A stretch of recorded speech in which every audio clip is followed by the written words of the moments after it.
Hi everybody, Natasha Coach here with the Fan City Home Team. We're here live on Thursday before the long weekend. And actually I'm going to be away next week, so I will be doing my live from somewhere else. But today I'm in my office, and today we're going to talk about millennials. So I actually own a couple of those. And so we're going to talk about what young buyers want. Hi, Clara. Oh, I didn't hurt my hand, just so everybody knows. I'm protecting it because I'm on the computer a lot, so it's been giving me some pain. That's what happens. I'm clearly not a millennial because I'm feeling aches and pains of my work. Hey, Clara. Hey, sis. How are you? Danka and Mina, thanks for joining. All right, so millennial generation. So the millennial generation, and I'm going to read a little bit of this because I made some notes. There's Generation Y, which are those between 1980 and 2000. So I've got one of those. And then they actually take up, or they make up about 35% of the market. So that's Generation Y. And then Generation X covers about the other 26%. So they're kind of a really important, they're important people to focus on because they're our next generations of buying. Hey, Shelly, how are you? So these two generations, they represent our young buyers of today. So there's two kinds. There's the young professionals that are kind of looking for the turnkey home with no work, or you're looking at the romantic, creative millennials that want to sort of put their stamp on things. So those are kind of the two groups of the millennials. So let's go through some of the things. I've got 10 here of the top most important things that millennials are looking for when they buy a home. Number one, and some actually, I like some of these things now too, but I can definitely see a difference. So updated kitchen and bath. Everybody likes an updated kitchen and bath. But with millennials, it's super important, and mainly because of cost. Thanks, Shelly. So they have limited budgets, so they don't want to deal with having to upgrade a kitchen or upgrading a bathroom because they are pretty much the most costliest. So they are probably maxing out their budget as it is to buy a home, so they don't want to spend it on that area. Number two, big kitchen, open concept. This has kind of become new because actually when I raised my kids in my home, I loved the character and the formal dining and the compartmentalized rooms. It's definitely changed for the millennials. They like open concept, and they want to be able to transition easily from the kitchen where they got their food to the TV in the family room. So it's definitely different. It also helps them with gatherings. They like big kitchen islands so they can spread out their food and they can entertain their guests. So they definitely are interested in having open concept. Hey, Jessie, thanks for joining. All right, so number three, home office. So home office is actually really important on the list. So it is definitely within the top three. So more than 13 million North Americans are now working from home.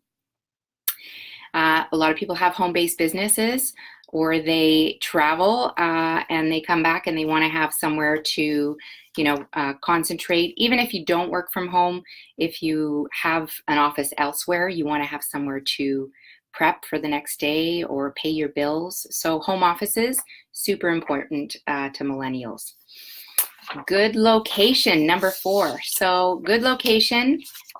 Good location's a little different than it was, when I was searching, because we didn't have a lot of the traffic factors and the busyness and craziness that we have today. Hi, Jenny. Thanks for joining.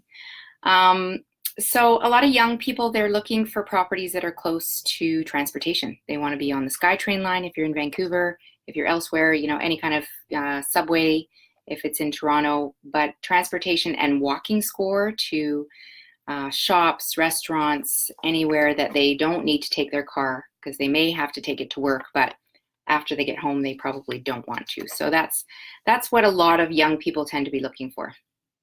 Number five, low maintenance. that's another thing that's different. When my kids were growing up, I spent a lot of time in my yard, and I think that our kids have seen us spending weekend after weekend cutting the grass, cleaning the gutters, and touching up things. And nowadays, this new generation does not want to spend their weekends doing that. They want to enjoy life. Not that it wasn't enjoyable, because I liked doing those projects, but you definitely can get carried away, and the work really never ends on a house. So the millennials are looking for lower maintenance so that they can take their weekends and go and do other fun things. Number 6, technology. This is huge. I mean, technology is huge. I have had buyers not buy a house because it was not in a very strong cell reception area. So I don't know how many of you are watching right now that are millennial buyers, but I've even had buyers go through a property with me where I point out the jack in the wall, which is for a landline, by the way, and they kind of laugh at me thinking that, what's a landline?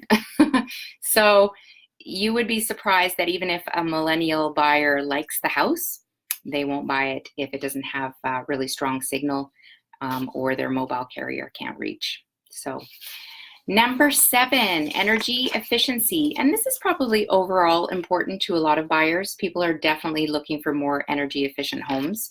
Costs have risen, utility costs and so forth. So people are definitely looking to save on those extra costs.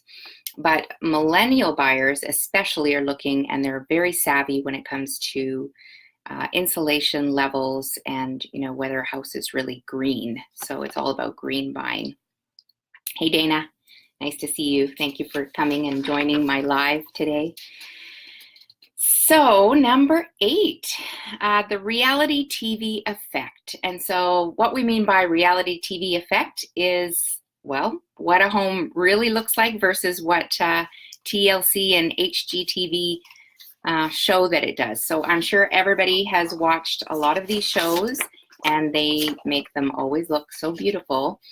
But it definitely has a huge impact on buyers and their expectations. So sometimes now buyers really have an expectation of a very staged home, which is definitely why staging is so effective when you're selling your home, because of the expectation that has been projected out there. So be careful, because there's a difference between home staging, and not that I'm all for home staging, but you definitely want to educate your millennial buyers, if you're a realtor, to make sure that they're looking beyond that and at the actual home itself.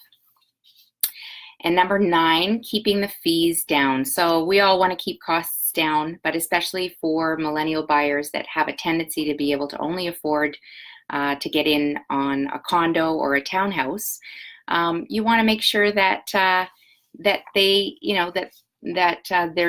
you're not getting into a building that might have some assessments coming.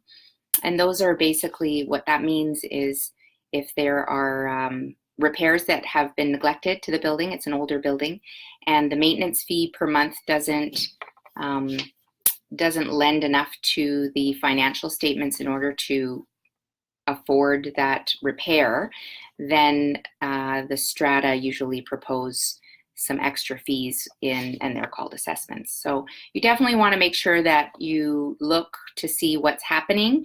Depreciation reports are what you should look at, because those are projected repairs that will happen to a specific condominium development. Hi Olga, hi Jackie, and hi Alejandro. And then last but not least, and probably the most important, is online photography. How you project your home is key, because 90% of people in general, and not just millennials, are searching for properties online. So it is absolutely crucial now that you do not take photos of yourself in the mirror of the bathroom or your own photography. Realtors have to have professional photography.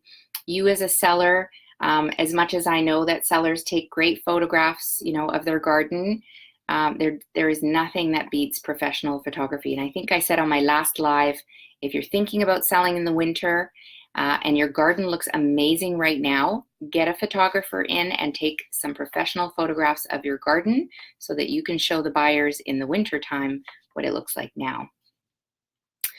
So I'd love to say that realtors are the resource for finding a home. It used to be that way when I first got into the business, but nowadays it's all on the internet. So generally buyers will take a look at a home online and then they will call a realtor to access it, or they'll at least drive by. So the National Association of Realtors statistics show that at least 76% of the people that are looking for a home online have done one of those two things. So they already know what it looks like based on the online photos. So hopefully that was helpful. That is 10 top things that people are looking for, and millennials in particular. And so I hope everybody has an amazing long weekend, and I look forward to seeing you all again next week at the Van City Scoop Live. See you later, guys. Have a nice weekend.